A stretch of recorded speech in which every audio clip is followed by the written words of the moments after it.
I'm Tamara Holder, and this is Sports Court. Some of the NFL's biggest stars have been sidelined by serious injuries, and it's only week 3. That means the rosters of 75 million fantasy football players are already out of whack. So we invited fantasy football expert Austin Jordan to help you with your strategy so you can win tons of dough and quit your day job. Welcome, Austin. Hi, Tamara. Honored to be here, and thank you for having me. Well, thanks for being here. So I want to ask you, on one hand, people have to expect that players are going to get injured. But on the other hand, it seems like this season, it's happening a lot earlier than anticipated. So how do you hedge your bets with regard to the health of these players? Well, it's really tricky. I mean, some of it plays into draft strategy because obviously there's players that have injury risk and they're risk/reward type players when you're drafting them, so you know that. Others you can kind of handicap injuries, anticipate them coming this season due to a large workload from a previous season or previous seasons, and you can see it weighing on a guy toward the end of the year or the previous year.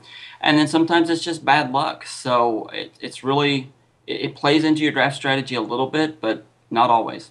All right, so most of our viewers are probably watching you right now from work because 66% of fantasy football players are employed full-time.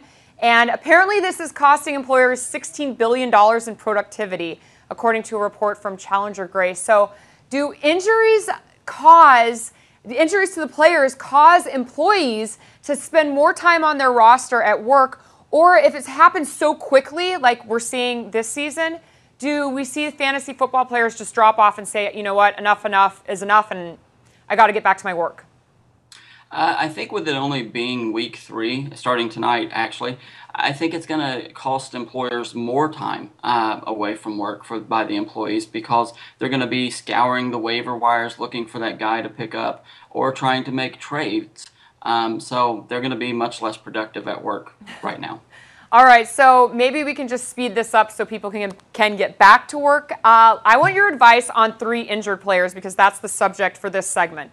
Tony Romo, first. He has a broken collarbone from just week 2, placed on IR. At the earliest, he can't come back until November 22nd. The guy just had surgery, back surgery at the end of 2013. So do we trade him or do we wait it out?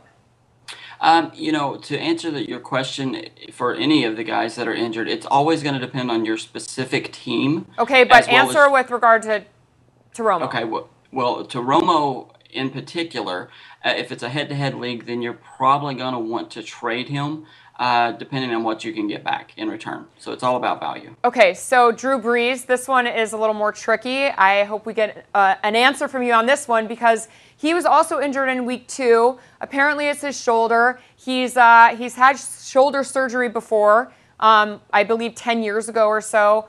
What do we do with him? And, oh, by the way, Sean Payton's been a little shady as to whether he's going to play this Sunday or not. Yeah, I fully expect him to play, but you never want your starting quarterback to have an injured throwing shoulder. So what you want to do is you want to trade him as quickly as you can, but you don't want to give away the farm for him. So you want to try to get a little value or wait for a week and then try to trade him, but you definitely want to trade him ultimately. All right, now, not a quarterback, but the other injured Cowboys player is Dez Bryant. He was out week 1 with a broken foot. It was reported that he'll be out 10 to 12 weeks.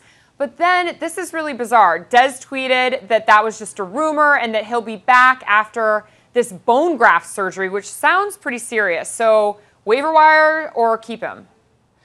That's a tricky one because obviously he has a lot of value. He was a first-round pick, unlike the other 2 guys you mentioned.